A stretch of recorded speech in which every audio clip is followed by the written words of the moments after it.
America is home to 33 million small businesses, the beating heart of communities across the country.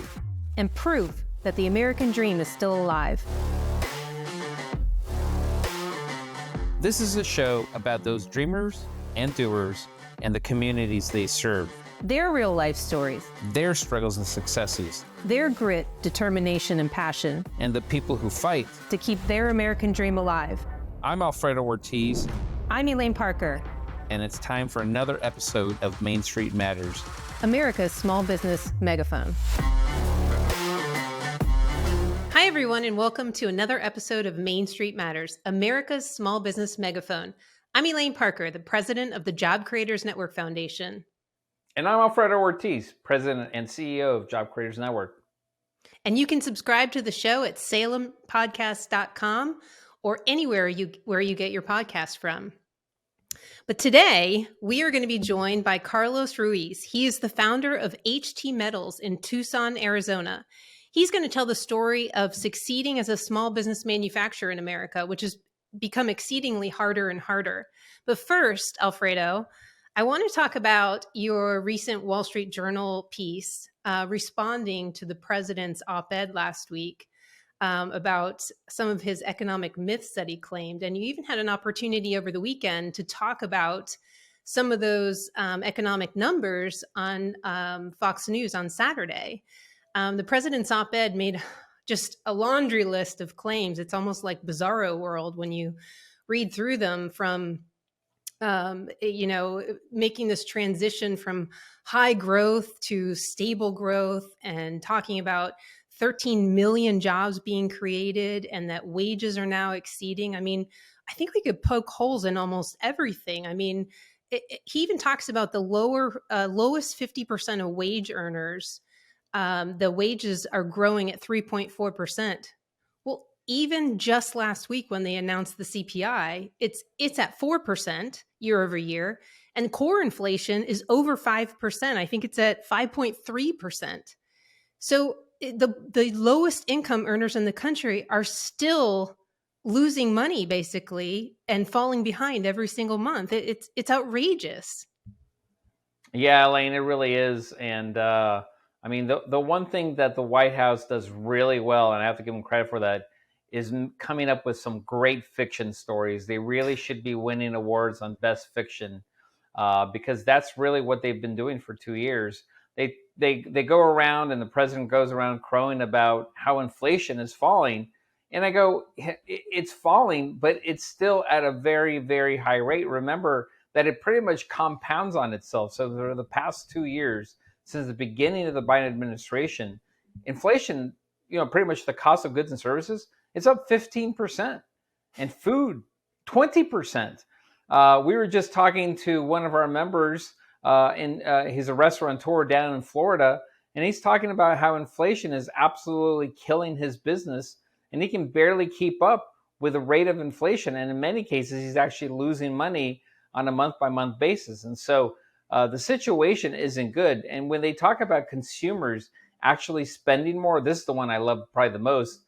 They talk about, look how great the economy is doing. Consumers are spending more. And I go, yeah, they might be spending more, but they're getting less for their goods and services. I mean, this is not a good situation. And when you look at credit card debt is at record highs. Delinquencies on auto loans, for example, are approaching record highs. Savings rates are actually at some of the lowest levels ever. And so from that perspective, when you look at what's going on, this is a real situation that is a real issue. Yeah, it is amazing to me. And when you think about how high inflation has been under this administration, I mean, when President Biden came in to office in January of 2021, inflation was about 1.7%. And the Fed's kind of, their target rate on inflation is around 2.5%. About 2%. Where they'd like to keep it. So he came into an economy that was not only recovering at a rapid rate, just simply by virtue of, first of all, the right policies in place, right? Yeah. But also just by virtue of the fact that we were opening up. I mean, states across the country were starting to open up. People were trying to get back to work. We were trying to get the kids back in school. And so all of those things kind of normalizing is what was creating a very fast economy. And then what happened on day one? You always tell this story. Yeah, I mean, on day one, Biden decided to attack the domestic energy production and overall disrupted the global energy market by basically overnight transforming us from a net exporter to a net importer, basically. And so this was a real issue, and everything can pretty much be traced to that because everything requires energy, everything requires oil, unfortunately, to be produced. I mean, hello, even electricity requires to be produced. How do you think that actually energy gets produced? It uses oil. I mean, this is one of the things. I mean, and so this push for EV vehicles is making the situation worse. It's making demand for energy, electricity worse, and overall, it's just going to keep on compounding on itself. And so, the best way to start addressing inflation and actually do something about it is to really start drilling more here domestically and create energy like we used to do and be an energy exporter. And not only would that bring down the costs for everyday Americans and small business, but it also has a national security component to it in just protecting ourselves and being energy independent versus energy dependent on, frankly, other countries who really don't like us very much. Yeah. And now we've had, 2 years of historic inflation. It at some points has been as high as, what felt like the Carter years. I mean, we called it Carter 2.0, right? That's right. But we've been running a poll for the last 2 years. We're at 24 months of having our poll, the Small Business IQ poll that we do once a month. We ask 400 small business owners across the country about issues that are impacting them. And consistently, every single month, it has been inflation. And this month was a high water mark. The highest number of small business owners, 53%, said that inflation was their top concern. And 2/3 of them feel like the economic concerns and the economic strains that they're feeling could actually force their businesses to close. That's such a significant number. I mean, it amazes me that Washington just doesn't listen. Yeah, it's amazing. And like I said, I mean, this story about inflation and how Biden goes around crowing across the country that it's, look how good I've done. Look at the rate. It's come down now. It's only 4% or something like that. I mean, it's kind of funny. I have a great analogy, and I think you'll appreciate this. But I think about the Trump administration kind of being this felt, strong, person, 185 pounds, doing really great. And then in comes the Biden administration, and it's kind of like that person is, kind of grows to about a 250-pound person, and then maybe they've gone down to 230 and they're celebrating the fact that they're 230. It's like, yeah, but I was 185 to begin with, right? There's no reason to be celebrating the fact that it's come down. Again, the Babylon Bee, I think, had that great headline, which basically says, yeah, he's destroying the economy at a slower rate. Yeah, it's political satire, of course. The Babylon Bee. If you've never read it, it's hilarious to read there. But just their headlines, you don't even have to read the article, and you know exactly what they're going for. Yeah, is hilarious. But I mean, that's essentially what it is. It's just killing our economy at a slower rate. I mean, this presidency will forever be known as one of falling wages and lower living standards for everyday ordinary Americans. Yeah, it's really a shame. I mean, it's. And I think the American public knows that. They feel it every day. I mean, when you go to the grocery store, I mean, it's really crazy now. I mean, you walk in and everything is so expensive. I mean, you can't walk out now without, $50, $60 of groceries in 2 bags. Absolutely. Having just gone grocery shopping last night, yes, I can totally relate. It is so expensive. And certain things I just opt not to buy anymore because I just feel like it's ridiculous. Yeah. Eggs is one of them. I can't bring myself to buy eggs anymore. They're too expensive. Yeah. And again, I think what we need to make sure when we talk about inflation, because now, you look at Fox News, for example, and, other reporting media outlets, and they talk about the year over year growth, and they show it's a decline or it's slowly decreasing.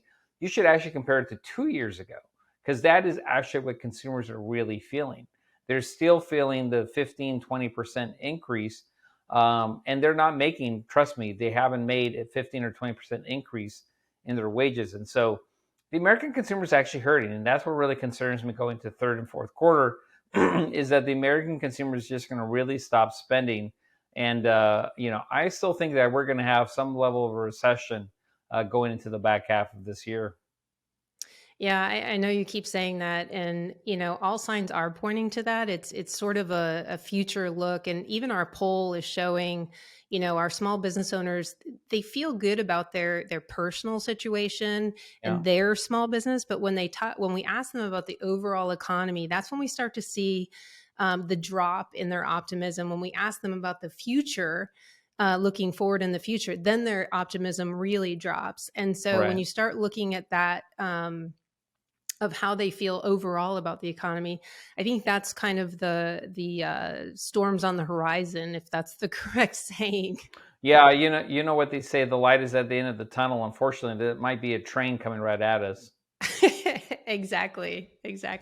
And now it's time for our interview with Carlos Ruiz. Carlos is a sixth-generation Arizonan. He attended the University of Arizona and earned a BS in materials science and engineering. After graduation, he started a 35-year career in materials engineering and raw material supply chain management.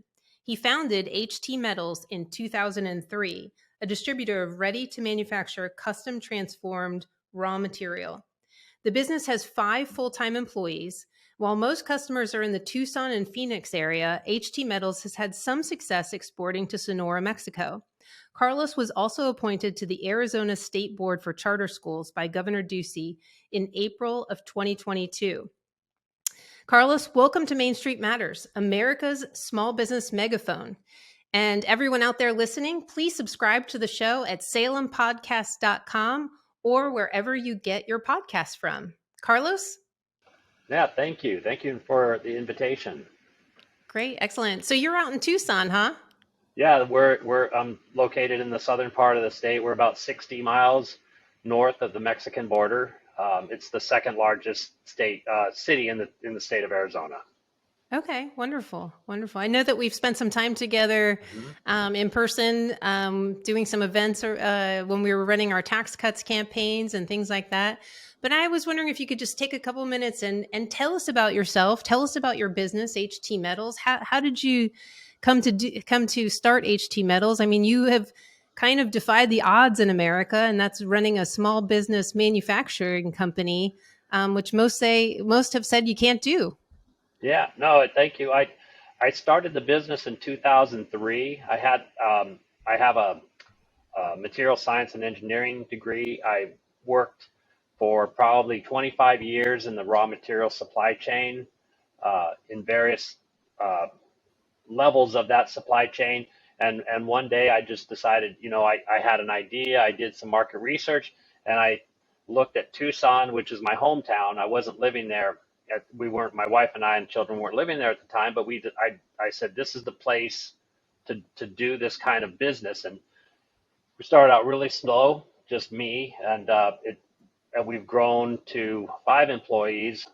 Our sales have grown quite a bit more, and we're now a provider of custom cut metallic raw materials, which go to the machine shops and fabricators in Tucson, a little bit of Sonora, Mexico, Phoenix, Arizona, and it's been a nice little business, and just kind of grew it as opportunities became available, and when customers asked for different types of services, then was able to justify that, and just kind of grew it organically over 20 years.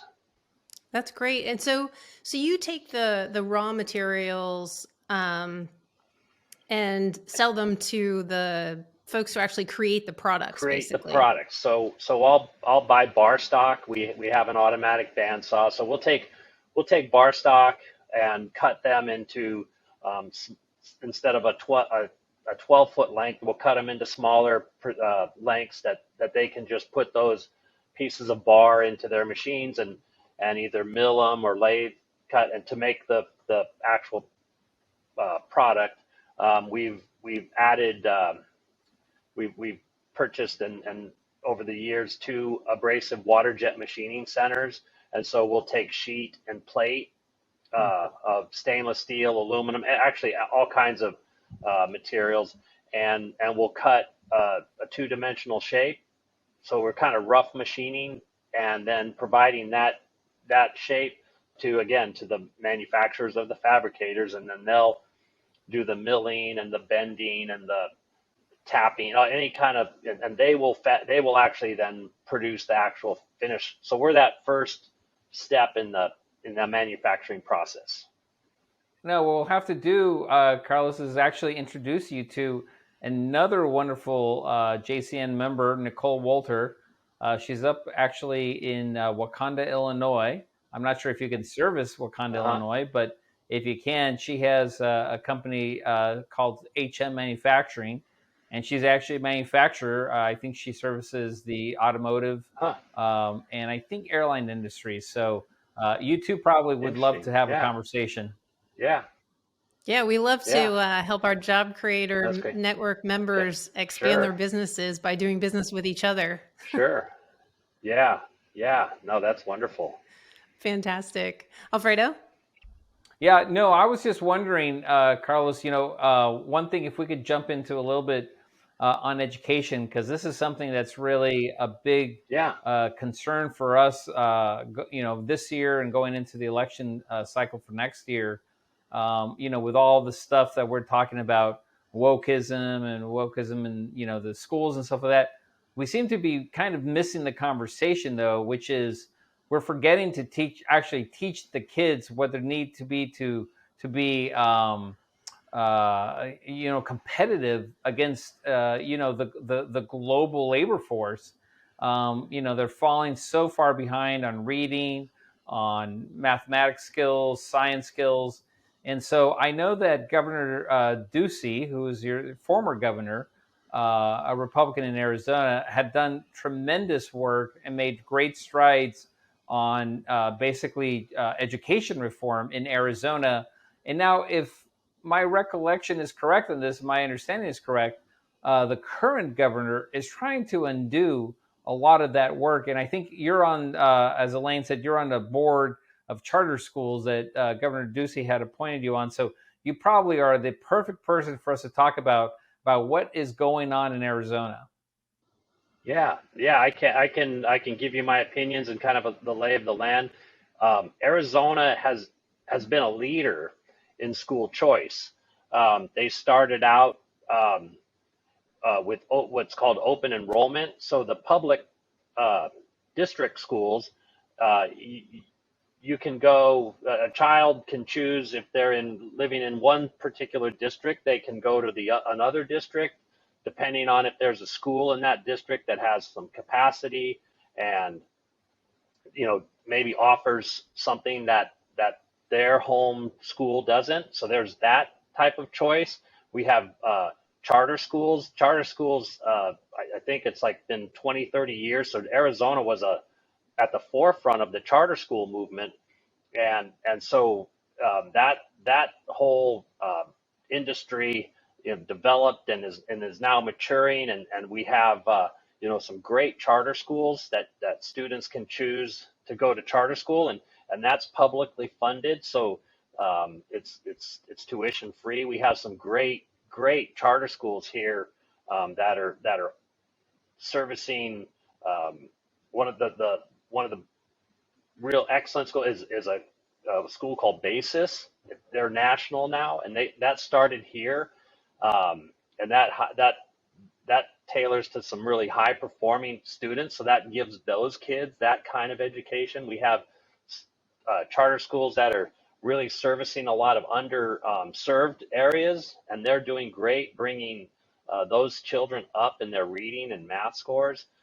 And then last year, the legislature and the Governor Ducey, they had what was called an empowerment scholarship account, and it started small, and it started out with, if a child was in a public school that was failing, they would get funding, and they could go to a private school or they could homeschool and get some funds.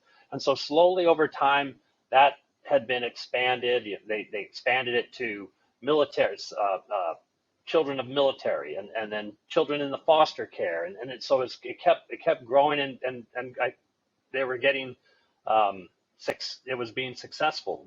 Children were getting out of failing schools and failing situations and getting them into uh, schools and an education that served them the best. So then the governor last year, in his final year, he made it universal. So it was every child in the state of Arizona. I don't know if I can't remember if it starts at kindergarten, or I think it does start at kindergarten. You get like the base level support that the state gives. Actually, it's a little bit less, but you can use that wherever you want to go, and you can use it to go to a private school. You can use it for homeschooling, uh, and it was a popular idea that the people of Arizona wanted in it, and they passed it. And then Governor Ducey termed out, and Katie Hobbs became the governor, and she was not a fan, and the Democrats especially, they're not fans of of school choice, but especially not fans of this empowerment scholarship account. So we had some tough budget battles here in this last. It was actually the session still going on, and they were trying to. They couldn't eliminate it because the state House and the state Senate is still controlled by Republicans, but they were trying to cap. They were trying to cap the how many students, but that failed. They did pass a budget, but what's happening, I think, is the governor knows that we have slim majorities in both the state House and the state Senate. She's got a war chest of funds, and they're going to go hard after certain seats to try to flip the House and the Senate. It wouldn't be this November; it would be the next November, and she will still have 2 years on her term, and they will want to undo all of this school choice, which is really it's not a good thing. These programs are helping parents and helping students go to the schools that are best serving them, and it's also providing funds to parents that maybe need a little extra help to be able to send their child to the school that best suits their needs, or the homeschool. I mean, there's just this ever since COVID, there's been all kinds of innovation, and Arizona had provided the environment so that you could have these innovations. There's small school pods and so those ESAs could be used to fund little pods where maybe parents of like minds or similar needs can group their funds together and hire a teacher. There's all kinds of opportunities with this program, and it does. The Democrats will say it's uncapped. There's no limit to, but it actually it's less. The funding that goes to a parent for their child is less than what the state would send to a district school or a charter school. So in my mind, it saves the state. That money's going to go somewhere, and if it saves the state $2,000 and it allows the parent to educate their child how they want, then it's kind of winning, I think, all over the place. So I hope that's not what happens when in the next year and a half when there's a new election cycle. Yeah. It's something that we really have to Yeah, be Carlos, aware I of. have to tell you, I just don't understand this thought process from the Democrats. I mean, it's helping all kids. I mean, in particular, I'm sure it's helping minority kids in Arizona. Absolutely.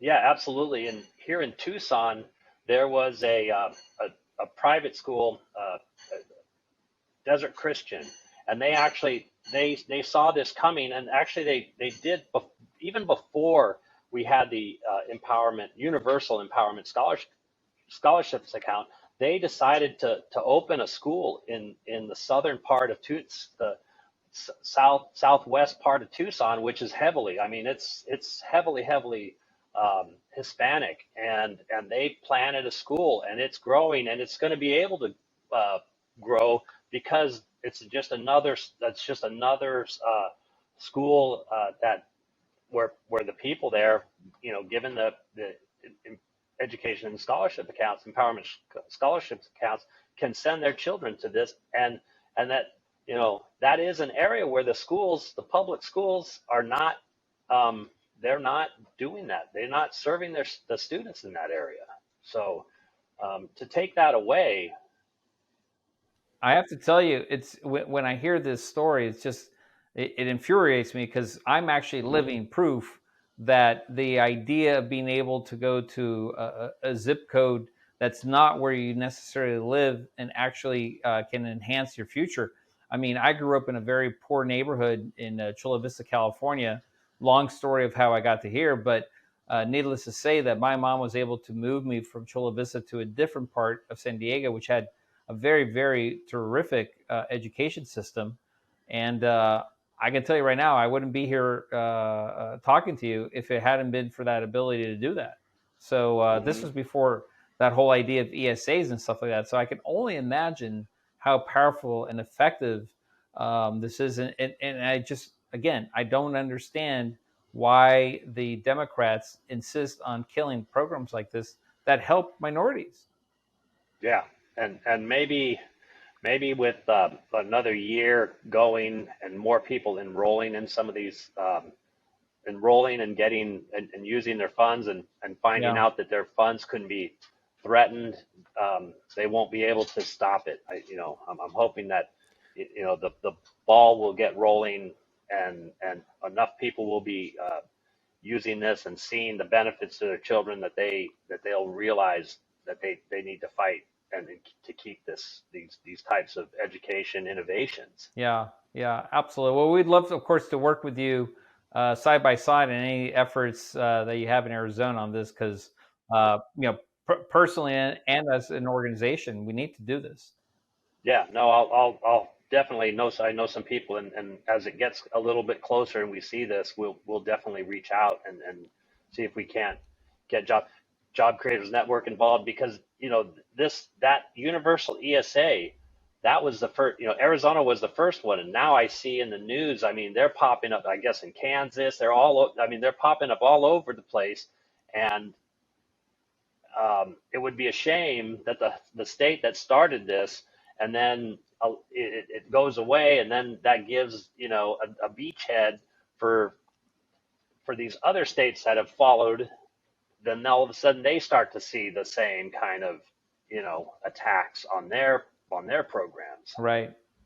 Well, this is great. Well, thank you for that information there, Elaine. I kind of took us away from the focus of Carlos and his wonderful business. So I know you had some questions for him.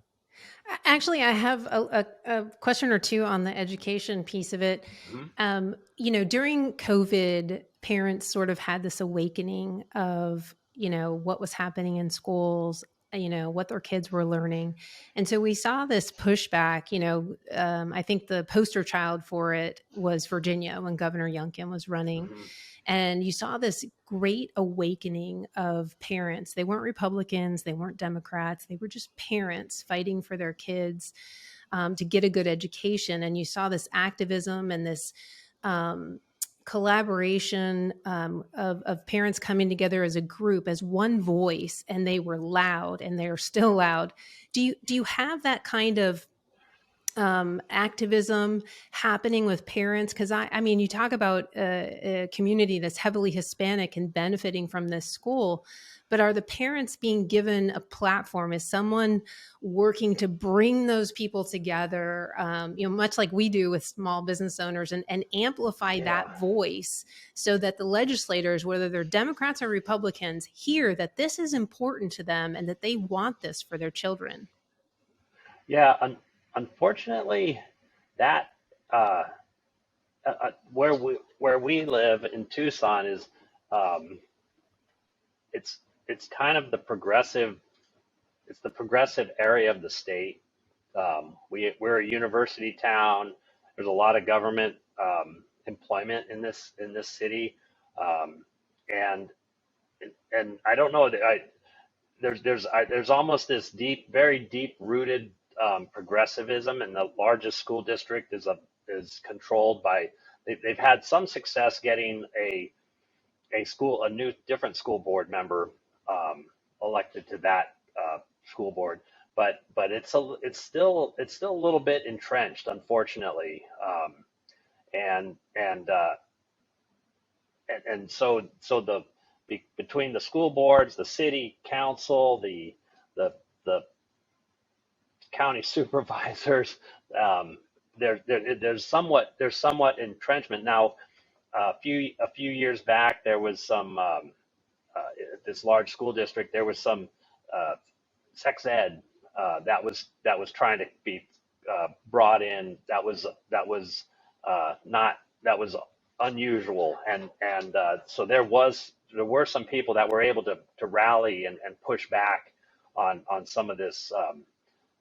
Some of the sex ed that they were trying to bring into this to that district, but then regarding regarding trying to change those school boards, a lot of what happens is that people just leave those school districts. They just leave. They go to they find the charter school that happens to be planted in their neighborhoods that are close by.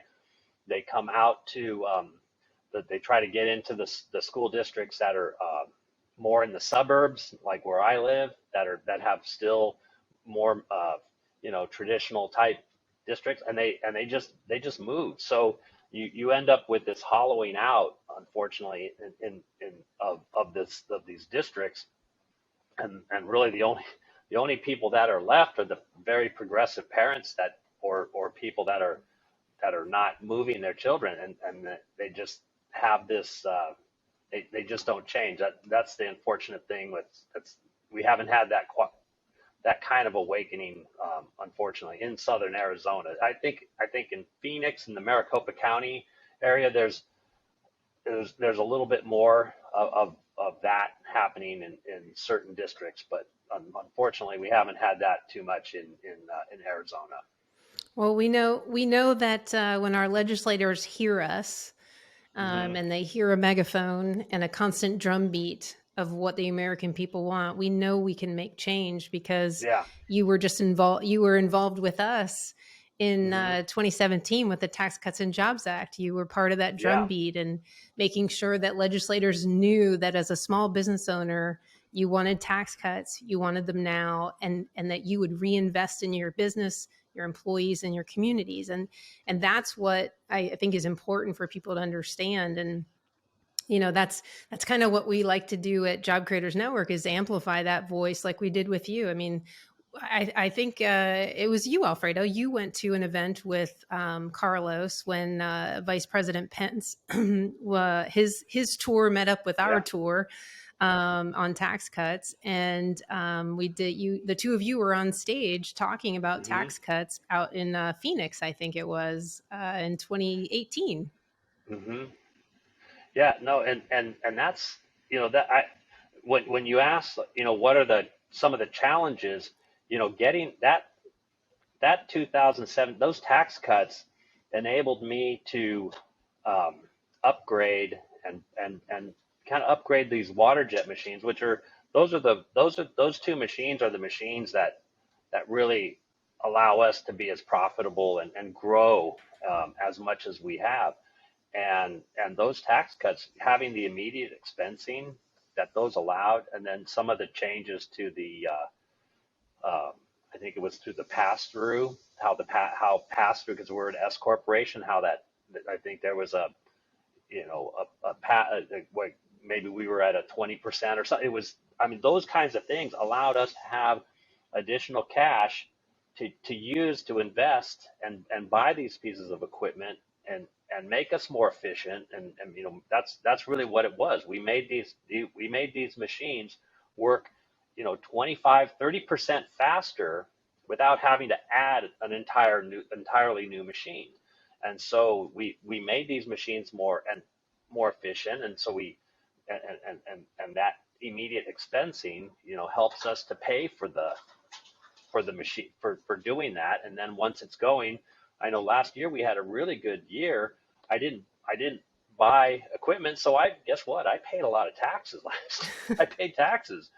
So that it comes back around, right? It comes I made myself efficient. I paid off those loans, and then I that this one year where I did really well, I paid a lot of taxes, but I have the cash and to pay those taxes. So, it'll be, maybe this year we'll do something else.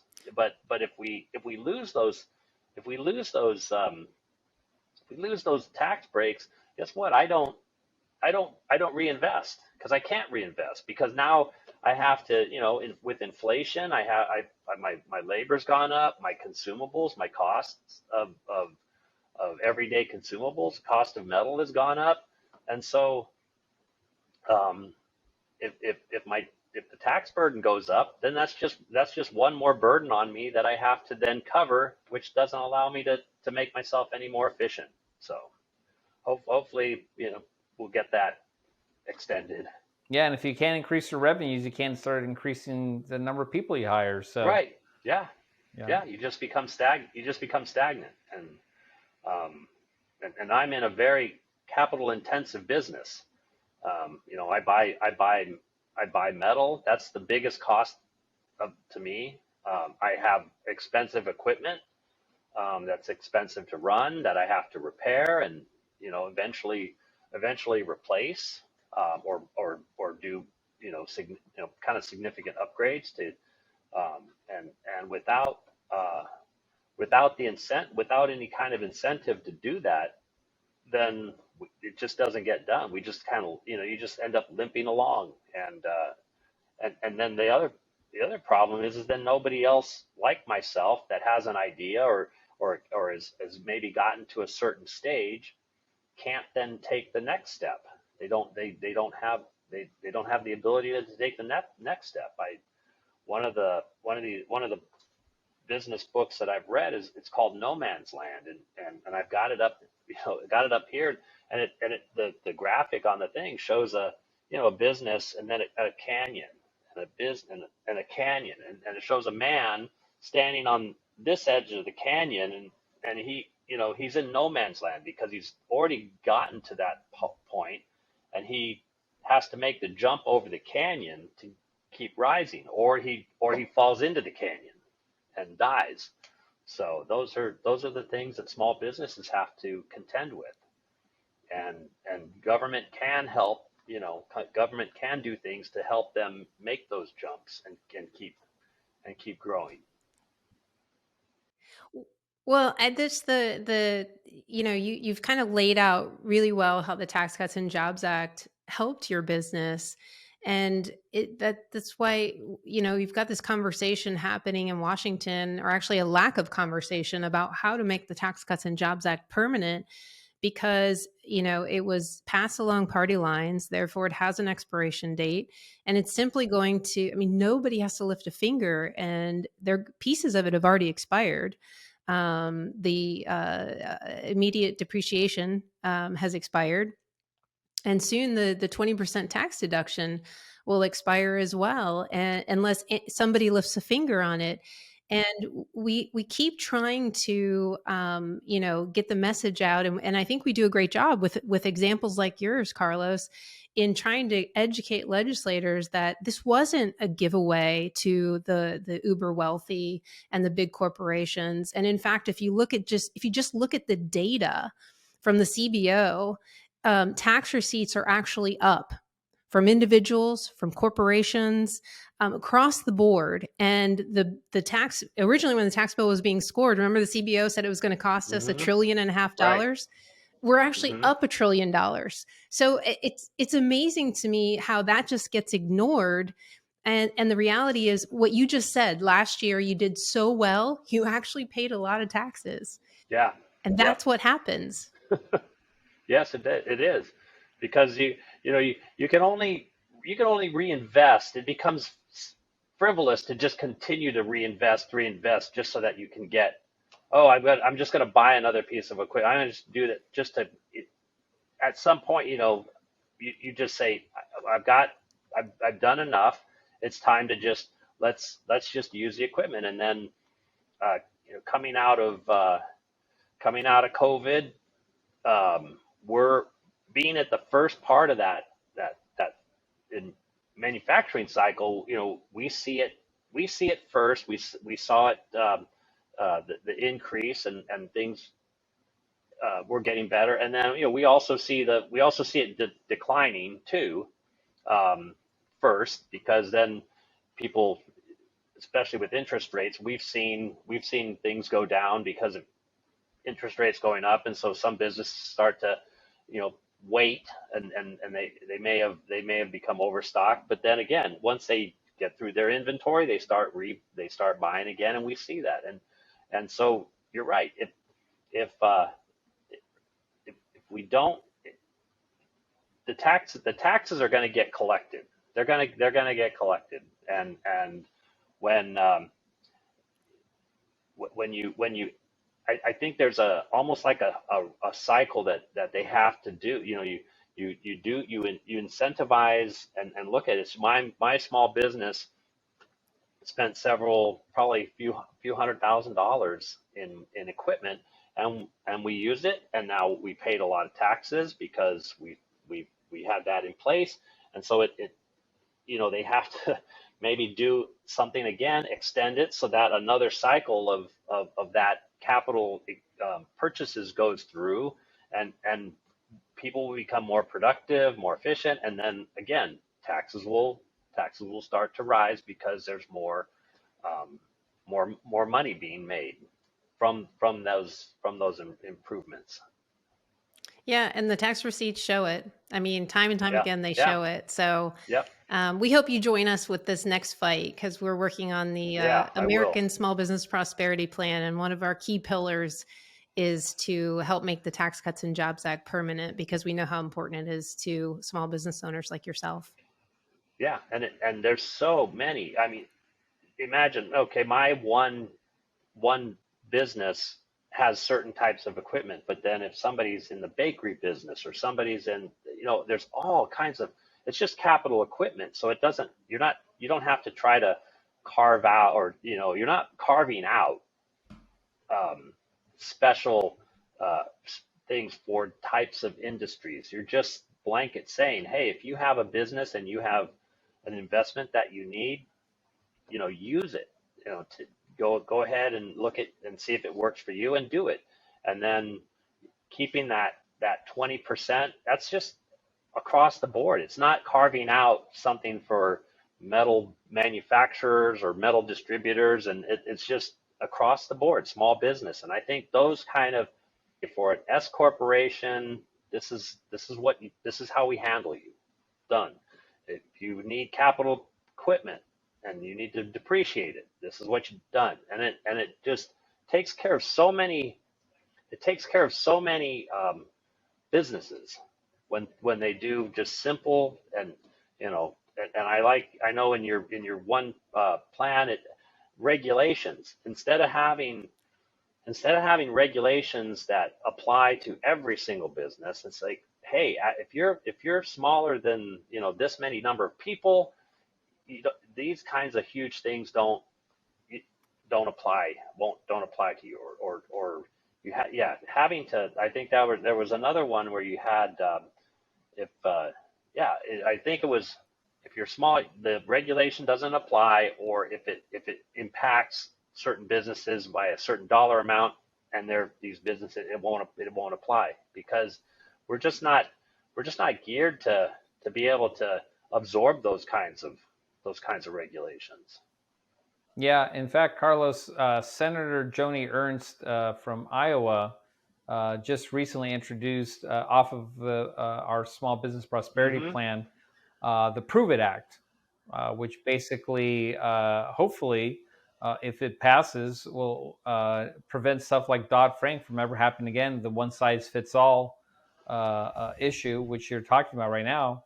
and hopefully, does a good job of exempting most small businesses on these oversized regulations that impact all the businesses, but small businesses unfortunately get hit the worst.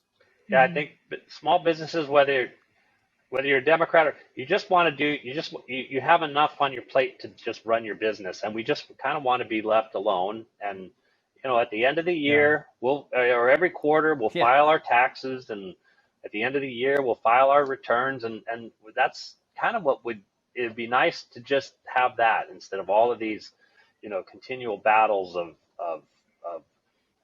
pushing things down upon us that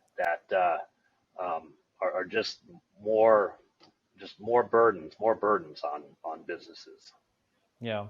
Well, Carlos, our time is coming to a close, but I want to thank you for joining us and sharing your insights, your story about your business, how the Tax Cuts and Jobs Act helped you, and really appreciate your time that you spent on charter schools. It's such an important issue, near and dear to everyone's hearts, especially if you've have kids in school. That's, of course, very important. So appreciate your input on that. And we love working with you. So we look forward to talking to you again.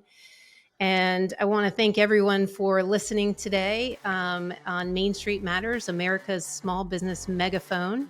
You can subscribe to the show at salempodcast.com or anywhere that you get your podcast from. Thanks again.